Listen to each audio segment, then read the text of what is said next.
Baik, bismillahirrahmanirrahim. Assalamualaikum warahmatullahi wabarakatuh.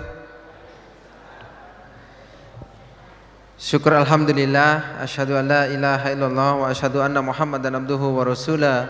Allahumma salli ala Muhammadin wa ala ali sayyidina Muhammad. Wa la haula wa la quwata illa billahil aliyil azim. Hasbunallahu wa ni'mal wakil, ni'mal maula wa ni'man nasir. A'udzu billahi minasyaitonir rajim. Bismillahirrahmanirrahim. Walladzina jahadu fina lanahdiyanahum subulana wa innallaha la'ama'al muhsinin. Amma ba'd. Bapak Ibu sekalian rahmati Allah, sebelum dimulai ya, aku ketok tagak iki ngene kira. Ketutupan iki. Kagak itu dipotong. Saya dipindah CS dulu teh. Nah, bismillah. Kelihatan, Bu? Alhamdulillah ya. Tadi kelihatan enggak? Oh, kelihatan, balik wes ketok. Ya, syukur alhamdulillah.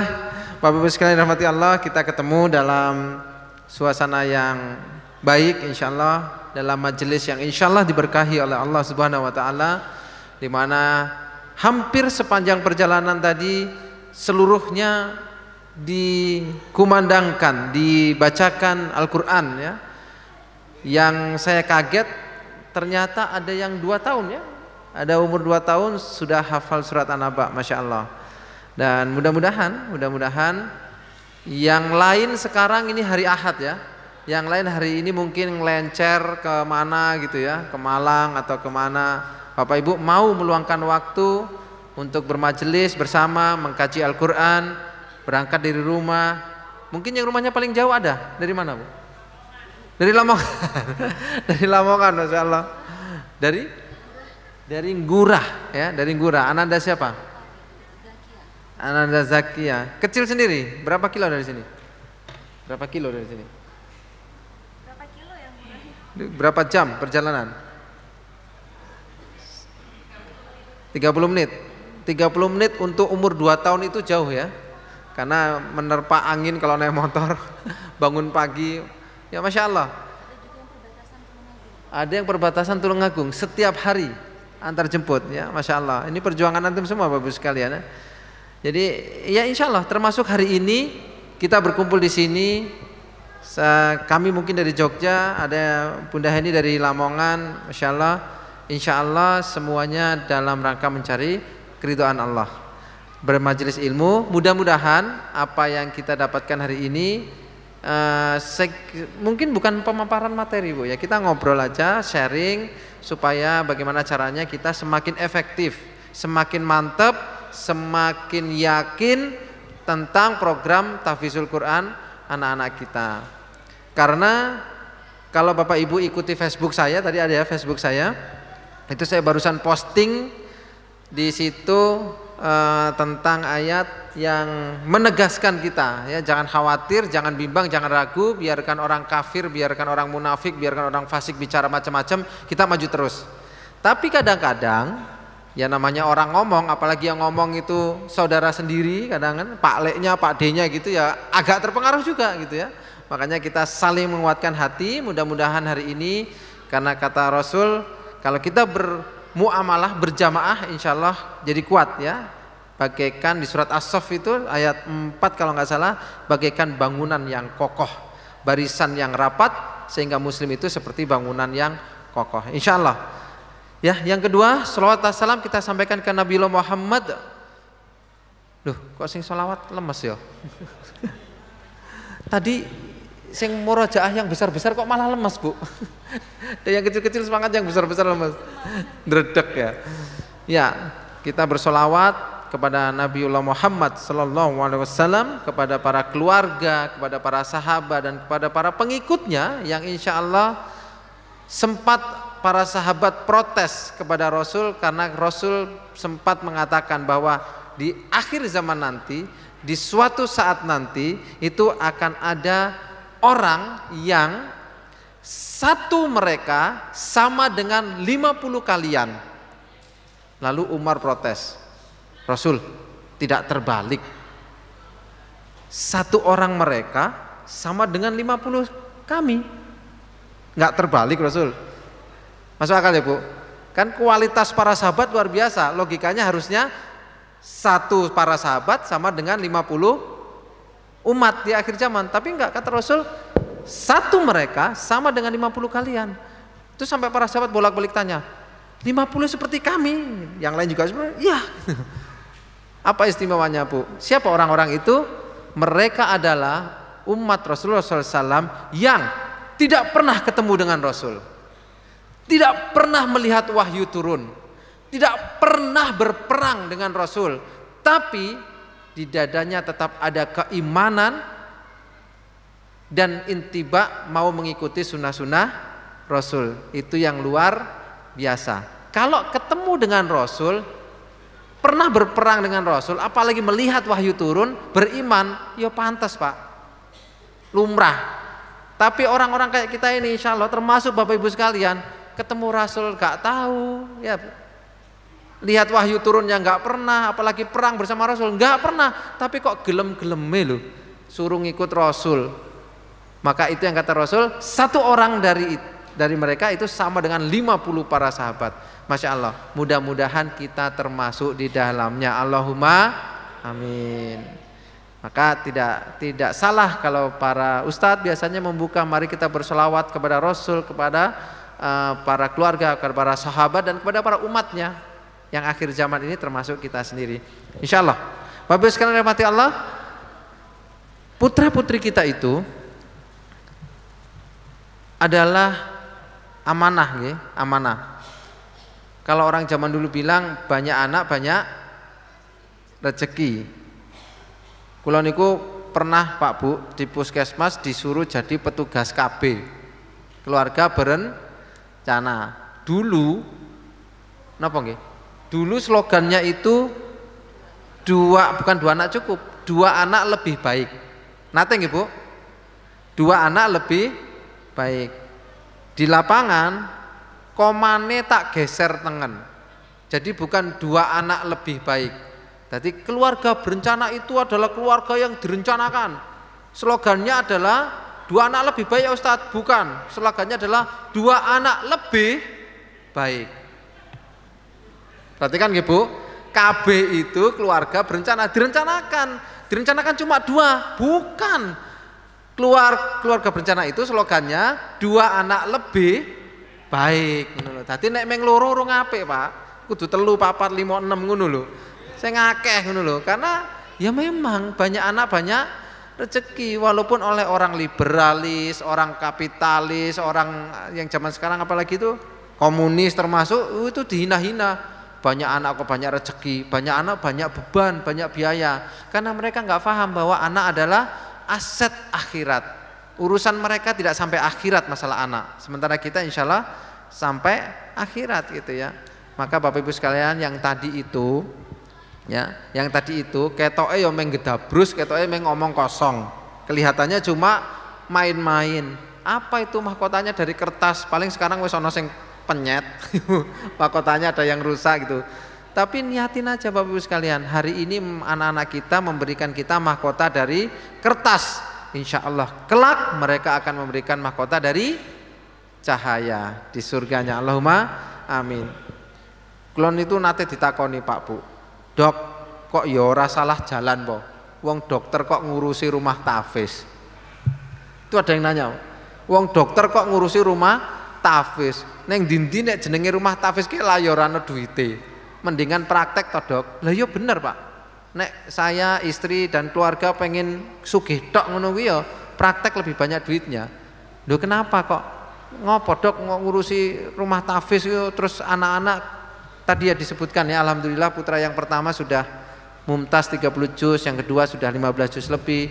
Ustadz Tefri malah yang besar sudah 22 juz, ke 23 juz kalau nggak salah. Jadi hampir mumtaz juga. Kenapa kita sibuk sekali memprogram anak-anak menjadi para penghafal Quran? Kula niku senenge nganu Pak, secara pribadi Bapak Ibu sekalian, saya itu sukanya apa ya? Nek komputer itu hacker. Pernah dengar Pak? Sukanya mengotak-atik sesuatu biar gampang. Di kedokterannya gitu Pak, kita itu punya layanan kesehatan untuk santri-santri, mudah-mudahan di Kediri nanti bisa berdiri ya. Ini Kediri belum ya, ini baru Jogja sama Makassar. Itu ada layanan kesehatan santri-santri kayak hacker Pak. Wong asma itu misalnya asma itu yo pakai obat lama, pakai semprot-semprot, orang mari-mari, alhamdulillah Allah kasih hikmah 5 menit mari Pak. Sembuh. Jadi dihack, di apa namanya? Di hacker ki apa jenenge ya? Diakali ben gampang. Nah, kula nggih ngoten. Saya berpikir gimana caranya ngakali supaya masuk surgane gampang, Pak. Jenengan purun masuk surgane angel apa gampang? Loh iya toh, aku senenge ngono. Wah, lah nek kaya ana cerita, pernah denger cerita Selilit Sang Kiai, Pak. Iki tenar, nek pondok-pondok NU mestine ngerti. Selilit Sang Kiai. Wis pokoke iki kiai soleh, hafal Quran, amale akeh, salate kuat, posone nggih kuat, wis meh mlebu swarga wis nomor 1 ceritane. Alhamdulillah pas arep mlebu swarga mau dihisap enggak jadi masuk. Gara-gara apa? Gara-gara pas mulih kondangan disuruh ceramah mangan sate selilitan, Pak. Ngerti selilitan ya? Selilitan gitu. Serisih. Nah risih selama perjalanan pulang. Lah kok ora tahan? Mboten tahan karena tidak tahan nyuwil pagere pringe wong ora izin. Twil sithik dinggo utik-utik. Lah barang koyo ngene iku. Begitu sampai pintu surga, sik Kiai, iki ono sing protes. Sopo? Santriku? Oh enggak. Keluarga? Enggak. Umat? Enggak. Sing protes sapa? Empring. Empring cilik iki protes. Jarene apa? Sampean pas mulih kondangan gak izin sing duwe nyuwil dinggo ngresiki slilit. Jadi Pak Kiai tidak jadi masuk surga gara-gara kesandung secuil empring. Kula mireng cerita niki saking Pak Yai lak bingung, Pak. Wah iki Pak Yai gara-gara sak empring tidak jadi masuk surga. Lah kita ini apa amalane? Poso jek Senin Kemis ora tetek. Nggih Bu, maca Quran sak juz ya bolong-bolong. Salat malam ya ora ajeg. Sedekah ya sing paling cilik, nggih to Pak. Buka dompet ana 50.000 liwat, 20.000 liwat, 5.000 liwat, ono 2.000 alhamdulillah. Lah iku sing mlebu. Nah terus amalan apa yang mau kita kasih ke Allah sehingga kita pantas masuk surga? Angel iki Pak. Wis angel, apalagi saya dokter Pak. Wis tambah angel mlebu swargane Pak. Godaannya berat banget dokter itu wis. Lah buka aurate pasien ini dibayar ya Pak. Iya jal wis angel wis itu. Kula mikir dengan istri mikir, ki piye carane ben mlebu swarga? Gaya-gaya hacker di piye carane di shortcut jung mlebu swarga ki piye. Akhirnya berguru ke sana ke sini temu banyak kiai, akhirnya ya salah satu kon sedekah sedekah sing akeh kok ketoke ora ikhlas. Kon napa nggih salat malam tetep kok ya abot apa sing iso ya. Akhirnya pilih ketemu solusinya. Apa itu? Menjadikan anak-anak penghafal Quran. Duh, nopo nggih Pak Yai? Tanya sana, tanya sini. Wah iya ini benar ini. Selama orang tuanya terus orang kafir, ya, orang munafik, orang fasik dan tidak melakukan dosa-dosa besar, wah ini cara mudah masuk surga. Memiliki anak-anak penghafal Quran. Maka sejak saat itu Bapak Ibu, wes bismillah. Saya ngomong sama istri saya Pak. Bismillah Bun, pokoknya dewe dokter, apapun caranya kita program anak-anak kita harus menjadi penghafal Quran. Pertama yang penting program menghafal dulu. Saat ini putra-putri jenengan itu di fase ini menghafal selesaikan 30 juz. Nanti setelah menghafal naikkan levelnya Pak. Jadi mutkin. Mutkin itu apa ya? Netek apa? Ngelotok. Mutkin itu teruji. Ya, dengan standar kesalahan yang sudah ada itu teruji 30 juz. Nek menghafal ya baru menyelesaikan hafalan saja. Nanti ada mutkin. Alhamdulillah sekarang sistem kita di Rumah Tahfiz Gemilang sudah diperbaiki sehingga insya Allah kalau Bapak Ibu putra putrinya menghafalnya sampai situ, insya Allah mutkinnya juga sampai situ. Salah satu contohnya nopo Pak, walaupun ini malah banyak diprotes oleh panjenengan sebagai orang tua. Contoh nih, level 1 juz 30. Level 1 juz 30 nggih. Level 1 juz 30. Ujiannya juz 30. Mengke level 2 juz 29. Ujiannya juz 30 dan 29. Nanti level 3 itu sampai juz 4 ya. Level 3 sampai juz 4. Baru nanti lulus, nanti naik level 4 itu sampai juz 4. Berarti ujian level 3 itu nggih 29, 30, juz 1, 2, 3, 4. Nah ini yang insya Allah dengan sistem ini kita anak-anak kita kalau hafalannya sampai situ ya mungkin juga. Karena yang dulu-dulu dibaleni terus. Walaupun ini ya ada yang protes orang tua santri ini wali. Ustadz lambian wis diujianke kok diujianke ulang. Ya. Saya bilang loh Al-Quran itu kan bukan sekolah pelajaran IPA Bu.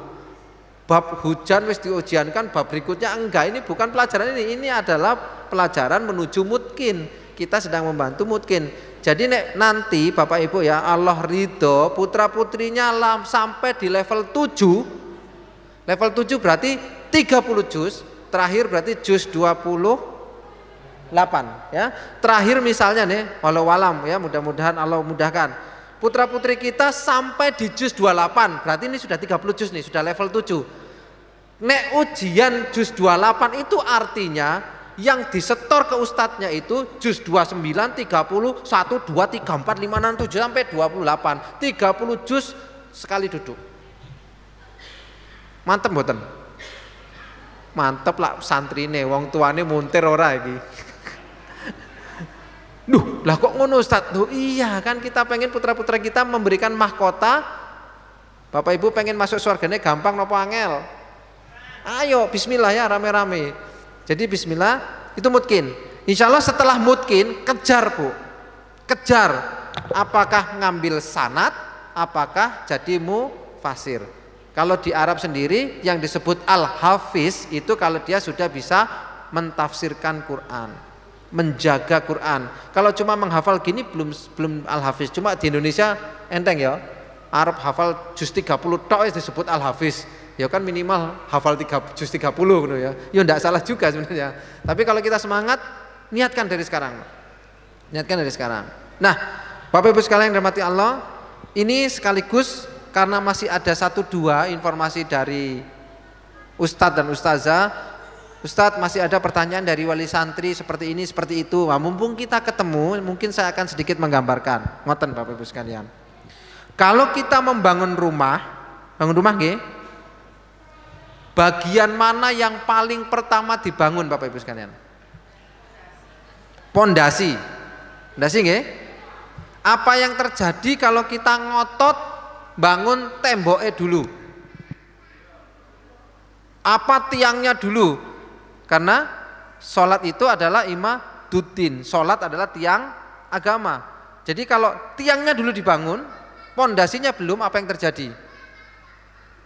Kalau kita mau bikin rumah omahe ki meng saka kayu, joglo, dindingnya gedek, pondasinya gimana Pak? Cukup pakai umpak, zaman dulu ya umpak ya, tahu ya, watu kotak nggo dudukan tiang. Itu karena bangunannya cuma seperti itu. Tapi kalau bangunannya full tembok begini, pondasinya gimana? Harus pakai batu kali, keliling, lebih heboh lagi. Kalau kita ingin bangun gedung tingkat, pondasinya gimana? Harus pakai cakar ayam. Nek pondasi batu kali itu enggak kuat. Semakin tinggi dan semakin besar bangunan yang akan kita bangun, maka pondasinya harus semakin kuat. Itu satu poin dan kita sepakat. Yang kedua, pondasi itu adalah yang dibangun paling pertama. Pertanyaannya, kalau dalam dunia pendidikan, dalam tarbiyatul abna atau tarbiyatul aulad, pendidikan keluarga nggih, pondasi ilmu itu apa? Pondasi ilmu itu di mana kita dapatkan? Sumber dari ilmu itu yang mana Bapak Ibu sekalian? Jawabannya pasti Quran. Karena ada kaidah dalam pendidikan Islam itu Al-Quran qabla ala kulli syai'. Quran sebelum ilmu yang lain. Kita sepakat mboten Bapak Ibu sekalian bahwa sumber ilmu atau pondasi ilmu atau dasar ilmu itu adalah Quran. Sepakat? Dan kita sepakat bahwa membangun sebuah bangunan yang kokoh itu yang paling pertama dibangun adalah pondasi.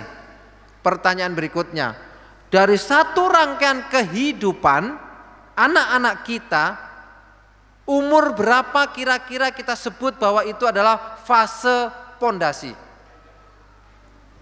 Umur berapa, Bu? Dalam kandungan? Belum. Saat menyusui? Belum juga. Ini dalam fase pendidikan ya, tarbiyatul. Ya. Fase berapa? Mulai 3 tahun. Betul, nanti mungkin Ustaz Tefri akan menjelaskan pembahasannya kalau ada waktu ya. Mulai 3 tahun sampai berapa? Sampai balik. Kalau zaman sekarang berarti ya umur-umur 10 tahun, 9 tahun, kelas 4, kelas 5. Kalau secara formal mungkin ya SMP, ya gampangannya. Kalau secara formal, berarti kita sepakat bahwa pondasi pendidikan itu adalah fase 3 tahun sampai umur balik 10 tahun, 11 tahun, 12 tahun. Makanya nggak salah kalau pemerintah dulu menjuduli umur segitu dengan sebutan sekolah dasar. Betul ya? Sekolah dasar artinya memang pondasi. Cuma lucunya, anehnya, Muslim kehilangan logikanya. Kok bisa? Loh iya. Padahal ciri-ciri orang beriman, ciri-ciri orang Muslim itu adalah ulil albab. Mereka berakal, yatafakkarun, menggunakan pikirannya. Kalau tidak berpikir itu bukan Muslim, bukan mukmin. Jadi ciri-ciri manusia mukmin Muslim adalah berakal dan berpikir. Sekarang kita mikir Pak. Bapak Ibu saya ajak berpikir. 1. Sumber ilmu apa tadi? Al-Quran. Yang kedua, yang harus dibangun pertama adalah pondasi dan nyambung. Berarti pondasi ilmu adalah Al-Quran. Dan untuk pendidikan keluarga di umur berapa dasar pondasi harus diberikan? Di umur sebelum balik, 3 tahun sampai sebelum balik. Kita sepakat. Berarti kesimpulannya harusnya di umur 3 tahun sampai 12 tahun udah fokus saja bangun pondasi. Tapi apa yang terjadi di dunia pendidikan kita selama ini, dan itu orang Muslim yang melakukan, termasuk kita dulu semua sebelum kita hijrah insya Allah Bu. Kalau sudah hijrah enggak nanti ya. Coba SD diajarin apa Bu? Contoh. Cat ini boleh dicatat ya. Ada kaidah dalam pendidikan yang kita lupa. Yang pertama, Al-Quran qabla ala kulli syai'. Quran sebelum ilmu yang lain. Padahal Quran itu adalah sebaik-baiknya ilmu. Jadi yang dimaksud ilmu adalah Quran. Ada kaidah kedua, kaidah sebelumnya, yaitu al-adabu qabla ilmu. Sebelum ilmu harusnya ada pelajaran adab. Dan ada kaidah sebelumnya. Jadi ini 3 tingkat. Al-imanu qabla al-adab. Jadi sebelum adab diajari harus belajar iman dulu.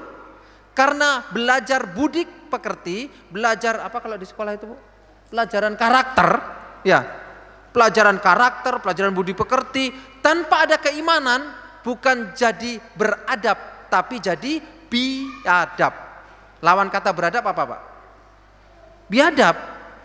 Ini kalau belajar pendidikan karakter nggak pakai iman. Ambilnya dari mana? Kurikulum internasional, kurikulum apa? Modern. Dari mana? Finlandia, mana lagi? Jepang, mana lagi? New Zealand, Australia. Padahal kita cek terakhir 3 negara itu yang paling besar angka bunuh dirinya di level SD Pak. Ngono loh, cek manut Muslim.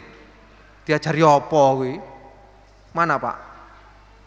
Kita ulang lagi ya berpikirnya. Al-imanu qabla al-adab. Adab tanpa iman dia jadi biadab. Cara karakternya itu berbeda. Dan adab sebelum ilmu. Padahal sebaik-baik ilmu adalah Quran. dan Al-Quran qabla ala kulli syai. Jadi sebelum ilmu yang lain harusnya Quran. Contoh Pak, contoh. Dan ini yang kita terapkan di level, kalau yang balita kan level tufulah kita sebut ya. Itu kan 3 tahun sampai 5 tahun ya, 5 tahun. Di level yang SD 5 tahun sampai 12 tahun itu, atau yang homeschooling di sini ya, yang homeschooling itu ke bahasa resminya kita kutab itu artinya menulis gitu. Itu sudah mulai belajar ilmu-ilmu umum. Tapi cara belajarnya gini Pak. Misalnya hujan. Ini Bapak Ibu ya, pelajaran hujan. Bapak Ibu dulu pelajaran hujan diajarkan SD gimana Pak? Termasuk saya dulu. Kita diajarin hujan gimana Mas? Hujan terjadi dari penguapan, kemudian naik menjadi awan, yang kemudian terkondensasi, suhunya menurun sehingga dia memadat, kemudian jatuh jadi rintik hujan. Salah enggak? Enggak salah. Tapi itu kan sainsnya. Itu adalah ilmu yang lainnya. Ilmu yang lainnya. Harusnya apa tadi? Al-Quran qabla ala kulli. Qurannya dulu dipelajari tentang hujan. Walladzi ja'ala lakumul ardi firasha was sama'i ma'an. Dan dialah yang menurunkan hujan dari langit. Kan begitu. Dan ada banyak ayat tentang hujan. Harusnya ayat-ayatnya tentang hujan dulu dikenalkan kepada santri, kepada murid. Baru dijelaskan sainsnya. Cukup sampai situ? Tidak Pak. Karena apa tadi? Al-adabu qabla ilmu. Adab dulu sebelum ilmu. Jadi gimana? Diajarin dulu bagaimana cara beradab terhadap hujan. Misalnya apa? Begitu hujan baca doa, Allahumma shayyiban nafi'an. Begitu hujan mengucapkan syukur, alhamdulillahirabbil alamin. Kalau anak-anak minta mandi hujan, diizinkan apa enggak Pak? Ayo saya tanya ini, kalau anak-anak minta mandi hujan, diizinkan apa enggak? Pertanyaannya, kalau yang diizinkan, ditemani apa enggak Pak? Temani kakaknya, temani temannya. Loh kenapa?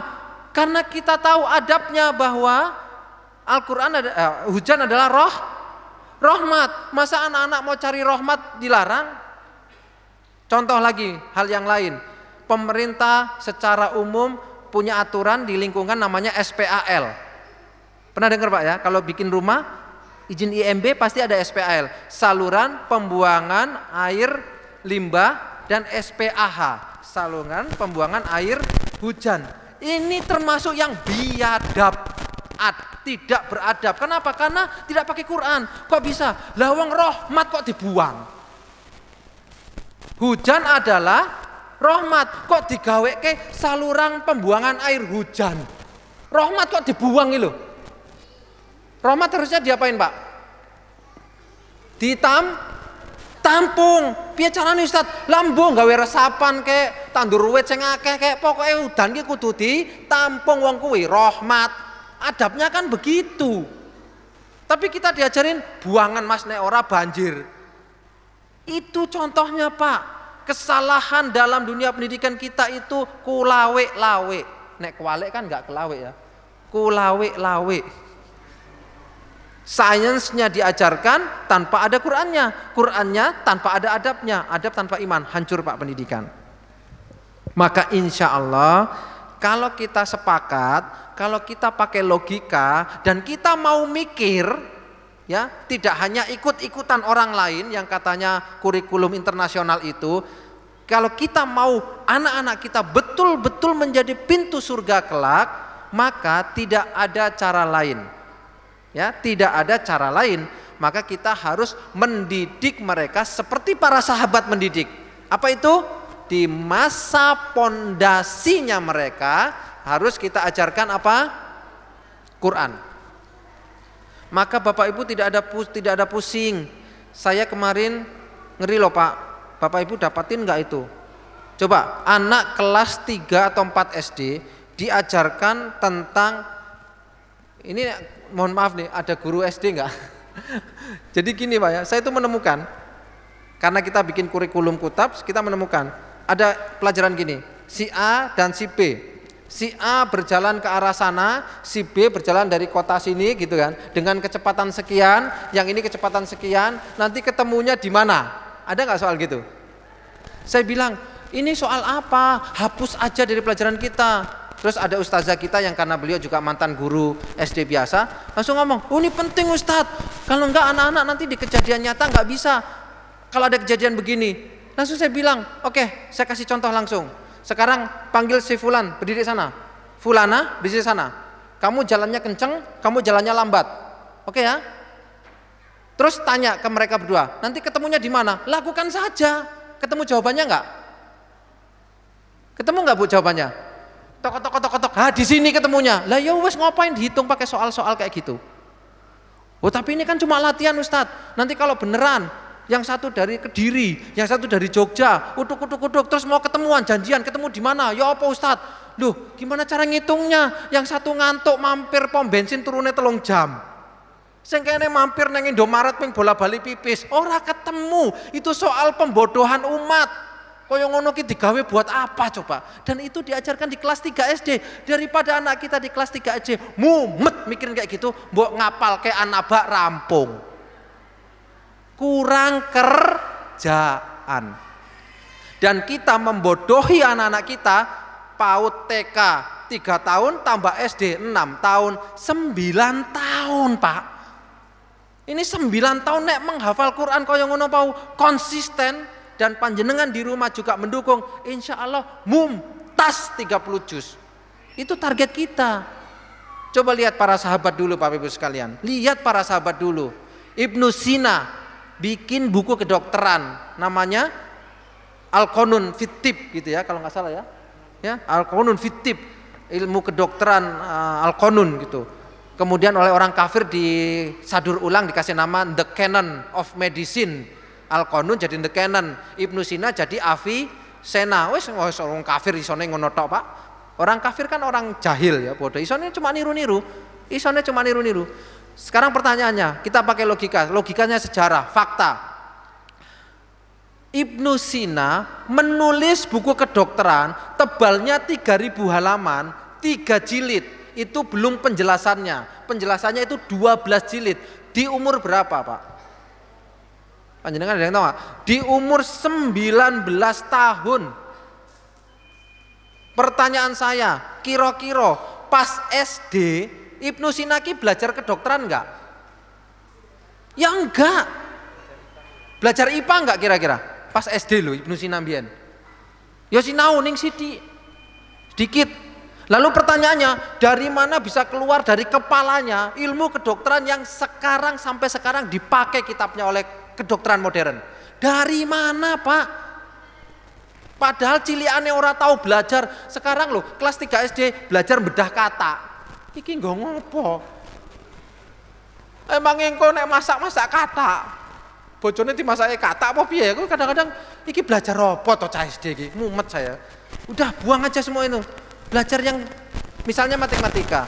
Dulu penemu matematika siapa Pak? Angka 0. Aljabar. Makanya dulu zaman dulu nek bapak-bapak yang sepuh-sepuh ada pelajaran aljabar gitu ya. Itu karena nama orang itu. Maka yang diajarin di kitab kita ya aljabar aja wes. Kali-kalian tambah-tambahan. Ora sosok integral apa meneh? Aku ya ora mudeng. Sin cos sinus. Yo boleh itu nanti nek sudah SMP, sudah SMA. Basicnya, pondasinya apa tadi? Al-Quran. Selesaikan Al-Qurannya, insya Allah begitu Al-Quran dia hafal, Al-Quran dia mengerti, ilmu dari langit turun sendiri Pak.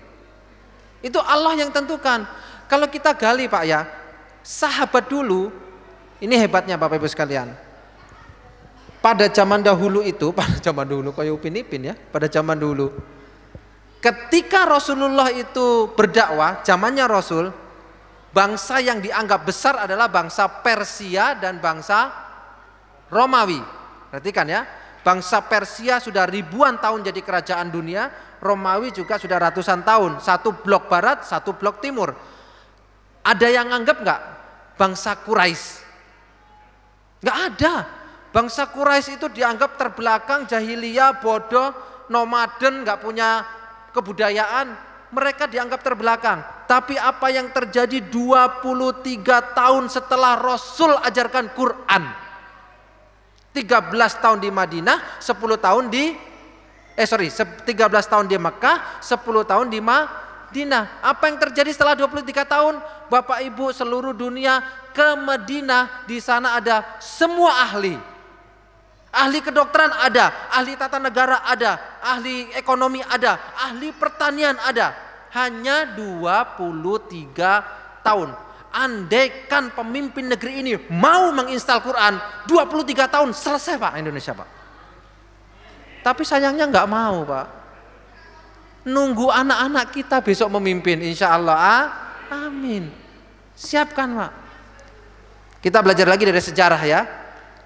Persia itu kerajaan besar di Eropa Timur. Romawi itu kerajaan besar di Eropa Barat. Mongol, kerajaan Genghis Khan itu ada di Asia.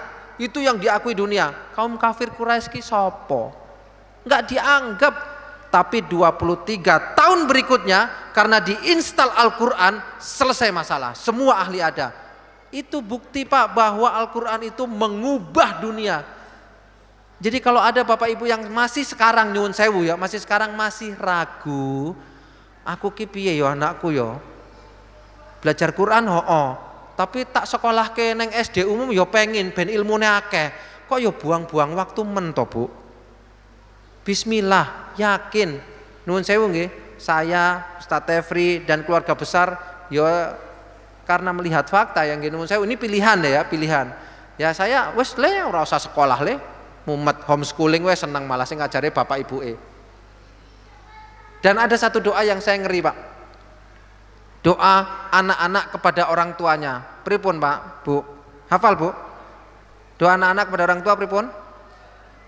Allahumma firli wali walidayya warhamhuma kama rabbayani zakhira. Coba perhatikan. Allahumma firli, ya Allah ampunilah aku, wali walidayya dan orang tuaku, dua orang tuaku.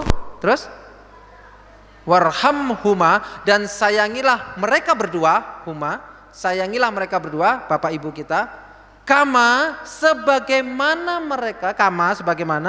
Rabbayani, mereka mendidik kami, mereka menjadi guru kami, mereka menjadi ustadz kami, mereka menjadi murabi. Rabbayani itu dari kata itu, murabi kami.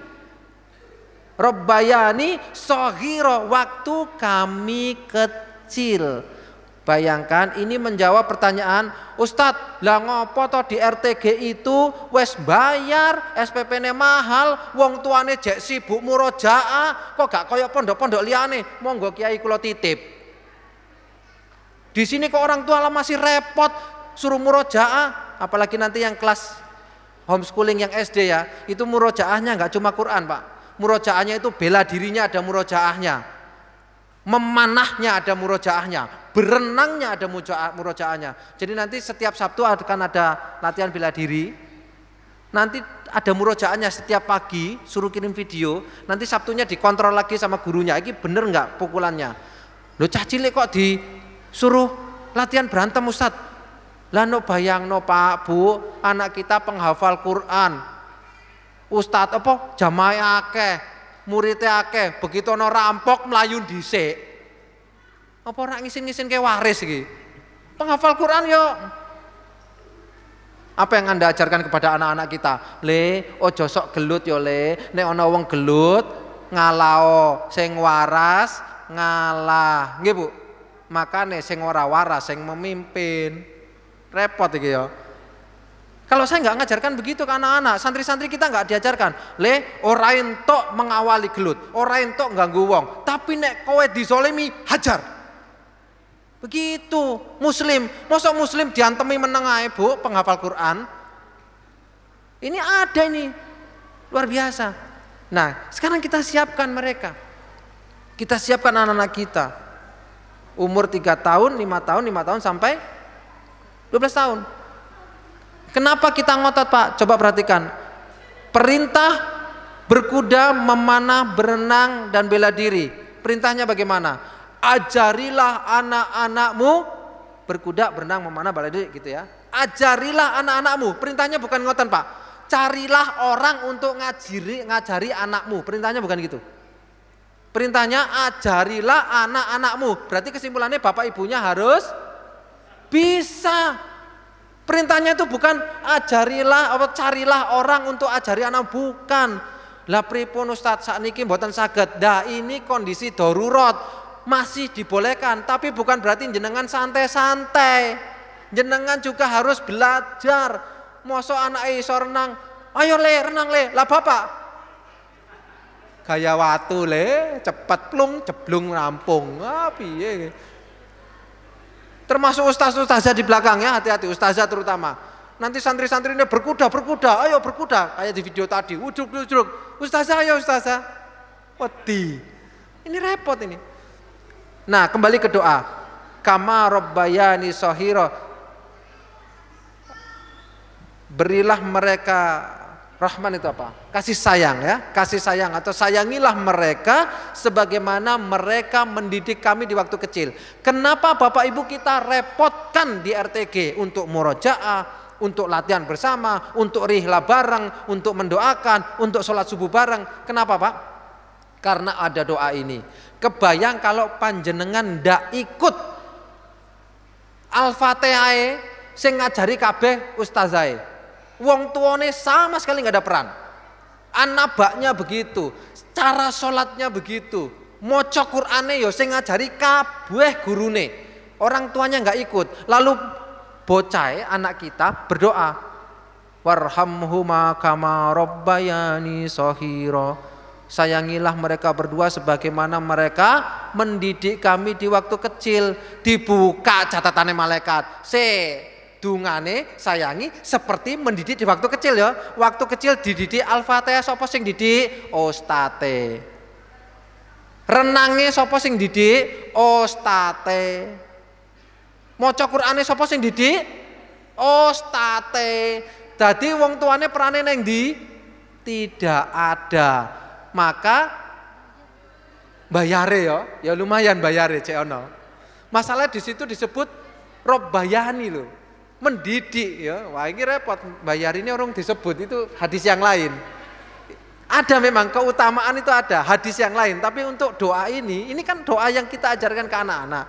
Maka tidak heran zaman sekarang banyak orang tua yang di panti jompokan, terus protes, Ustadz anakku ki durhaka, wah aku tuwek kok di panti jompokan. Aku langsung, loh sampean sing ngajari dungone anak diijabah. Loh dungane kok dijabah kok aku di panti jompokan. Loh lah ya wong doane kama rabbayani shaghira. Sampean je anak-anak cilik sibuk kerja dhewe, lali mendidik. Padahal dungane sayangilah mereka sebagaimana mereka mendidik aku waktu kecil. Lah didikanmu lho ora ana, kabeh sing didik ustad. Pripun, Pak? Nek ngoten iki semangat mboten dampingi anak-anak murojaah? Yakin? Biasane piro le? Ustadze kon piro? Sak jus bun, sak jus, setengah jus wae lho sing nawar wong tuane. Ayo ngaku. Soalnya aku yo ngono, Pak. Lah nek jenengan 1, 2, anakku 3, beliau 3. Adik saya yang 1 lagi itu anaknya piro bun? 6 murojaah sak wong sak jus. Berarti lah sekali duduk 6 jus. Iku sing sake dari bentuknya duduk tegak, duduk miring nganti ngleker ngono wis karep mule. Jenengan ngrasake pirang juz murojaah anaba paling ya level 1. Level 1 murojaah anaba, abasa wa tawalla. Lah nek kita ini sekali murojaah 3 juz 4 juz ya sing ngenyang wong tuane Pak normal. Ora apa-apa padha kita yo gitu. Separo wae le. Ya memang berat ya, memang berat. Tapi bismillah ya. Jadi insya Allah Bapak Ibu sekalian semangat. Karena juga ada dalam Al-Quran atamuruna an-nasa bil birri wa tansawna anfusakum wa antum tatlunal kitaba afala taqilun. Apakah engkau akan menyuruh orang lain melakukan sebuah kebaikan padahal kamu tidak mau melakukan? Kena azab juga, Bu. Padahal kita pengennya anak-anak penghafal Quran kita masuk surga. Makanya hati-hati. Le neng masjid yo le. Yo bapak yo kudu neng masjid. Le murojaah yo le, berarti bapak ibu kudu murojaah. Ini penting, Bu. Ya. Dan insya Allah Bapak Ibu sekalian 50 ya, panjenengan 50 santri ini insya Allah tidak sendirian karena ini bagian satu program besar. Kita seluruh santri itu totalnya 1.500 santri, Pak. Ya, 1.500 santri. Nanti Ustazah Silvi diperbaiki cara bagi-bagi mahkotanya. Nanti nek jam santrinya koyok Makassar, Bu. Kemarin acara begini di Makassar itu 450 santri. Wong tuane bapak ibu dadi 1.500 orang. Sak lapangan.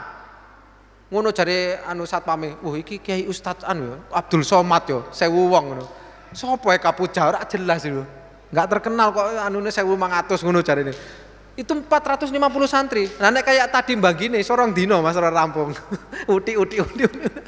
Alhamdulillah Bapak Ibu tadi 50 santri termasuk mungkin 1-2 putrane panjenengan itu adalah satu dari 1.500 santri tahfiz cilik di Rumah Tahfiz Gemilang Indonesia yang insya Allah mereka kita tidak tahu dari siapa nanti Allah ridho, satukah, duakah yang akan Allah amanai menjadi pemimpin dunia, pemimpin akhir zaman, di mana mereka yang akan benar-benar seperti doa kita. Apa itu? Rabbana hablana min azwajina wa dzurriyyatina qurrata ayun waj'alna lil muttaqina imama. Perhatikan Bu, kita doa kepada Allah meminta anak-anak kita itu menjadi pemimpin orang-orang yang beriman. Maka tidak bisa seperti sekarang ini. Bisa jadi sekarang nyuwun sewu misalnya siapa ya, Pak Anies misalnya soleh, tapi rakyatnya tidak soleh, tidak jadi apa-apa. Rakyatnya soleh, pemimpinnya tidak soleh, tidak jadi apa-apa juga. Karena doanya adalah menjadi pemimpin orang-orang yang beriman. Insya Allah walaupun santri kita satu yang jadi pemimpin, tapi beliau akan memimpin 1.500 santri yang lain yang juga beriman. Ini PR kita semua Bapak Ibu sekalian, termasuk panjenengan di rumah, keluarga, tetangga, ponakan, Pak D, Pak Le, semua sebarkan kebaikan Quran kepada mereka. Jangan cuma kita sendiri. Jangan bangga cuma anak-anak kita sendiri. Bismillah ya. Dan insya Allah Bapak Ibu sekalian, coba Mas sekilas saja. Anak-anak kita mau jadi apa? Penakut, bodoh, sekuler, liberal. Ini generasi jahiliyah. Atau pilihan kedua, anak-anak kita ahlul Quran, soleh, beradab, kuat, bastotan fil ilmi wa jasad, gitu ya, berilmu dan kuat jasadnya. Ini adalah generasi para sahabat. Dan kalau kita ingin anak-anak kita menjadi generasi para sahabat, maka tidak ada cara lain selain mendidiknya harus dengan cara para sahabat. Kalau kita ingin hasilnya seperti itu. Kalau kita ingin hasilnya seperti anak-anak luar negeri, Finlandia, Jepang, Australia yang banyak bunuh diri itu, ya silahkan didik anak-anak kita seperti kurikulumnya mereka. Itu akan ke sana arahnya, ya. Ya ini tadi iman sebelum adab, adab sebelum ilmu, terus kita sudah sampaikan Quran sebelum semua yang lainnya, Al-Quran kebenaran saya. Nah ini proses tarbiyah di sini, menikah, kehamilan, jadi memprogram keluarga yang ahlul Quran itu sejak menikah. Karena banyak sekali kejadian bapaknya pengen anaknya jadi ahlul Quran di RTG, ibunya nggak pengen. Ibunya pengen masukin TK normal, SD normal, atau sebaliknya ya, ibunya yang pengen, bapaknya yang tidak mengizinkan. Makanya waktu menikah pastikan calon pasangan itu mendukung program ahlul Quran ya. Ini Bu Silvi yang anaknya udah gadis, hati-hati ya. Terus masa kehamilan kita insya Allah ada program yang mau kita launching tahun 2022, tahfizul Quran sejak masa kehamilan. Umur 120 hari, ruh sudah ditiupkan, pendengaran sudah aktif, nanti sudah ada hari pertama 120, hari ke 121 membaca surat apa, doanya apa, sambil usap-usap janin gitu. Itu ada nanti sampai melahirkan ya. Menyusui dan sapi juga ada program tahfizul Quran ketika menyusui, itu ada tips-tipsnya. Termasuk kalau ibunya tidak keluar ASI-nya Bu, apa solusinya? Kalau ibunya tidak keluar ASI-nya utuh 2 tahun, misalnya cuma 6 bulan atau 3 bulan, apa solusinya? Sambung susu formula, biasanya kan gitu ya. Padahal ada dalam Islam solusi luar biasa, ambil ibu susu. Rasulullah itu juga pakai ibu susu. Itu enggak lepas semua ya. Nah batuta dan anak-anak ini fase kita sekarang, bawah 7 tahun atau bawah 5 tahun, soalnya anak-anak sebelum balik. Ini kita di sini Bu sedang menghafal. Nah, balik nanti itu berarti dia SMP, SMA, ya SMA itu remaja, dewasa itu berarti lulus SMA. Nanti kalau sudah dewasa dia masuk lagi siklus anaknya menikah. Ini proses tarbiyah terus menerus tanpa henti. Kalau kita alhamdulillah programnya terus dibuka semua aja.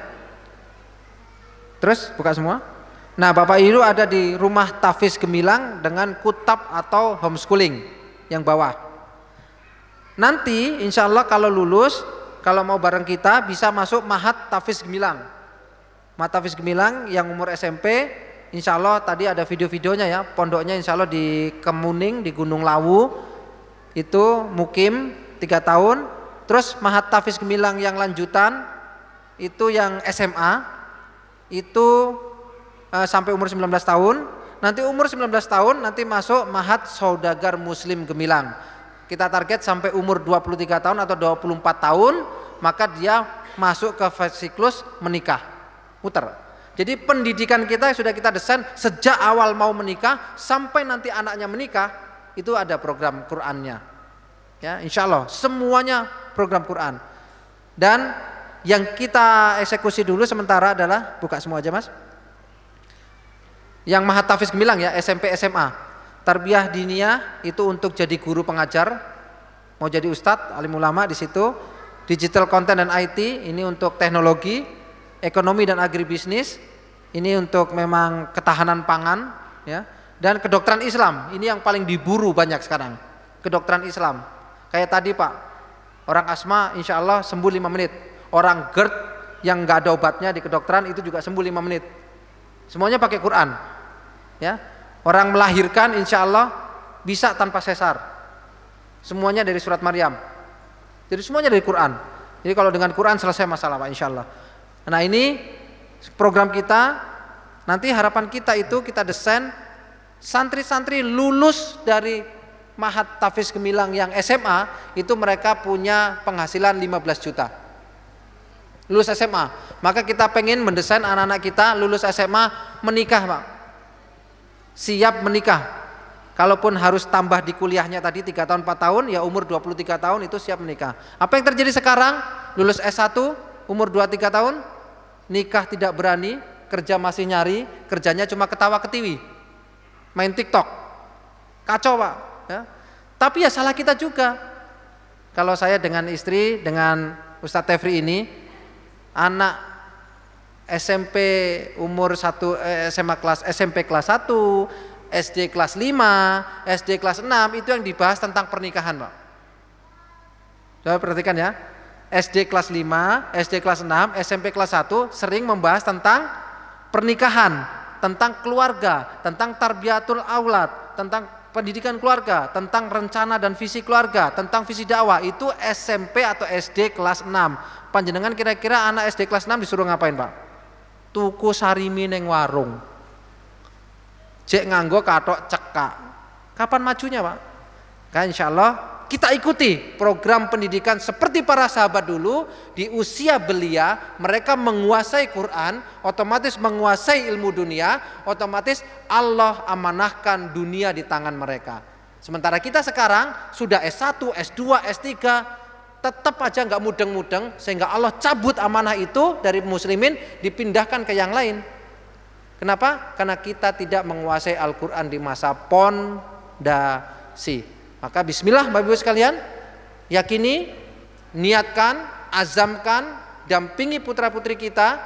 Jangan pernah ragu di umur tufulah dan tamyiz, di umur 3 sampai 12 tahun, fokus saja di Al-Quran. Apapun caranya, bagaimanapun hambatannya, pokoknya kita harus bareng-bareng, ngobrol satu sama lain, cari solusi supaya anak-anak kita mumtaz sebelum mereka balik selesai Al-Qur'annya. Allahumma amin.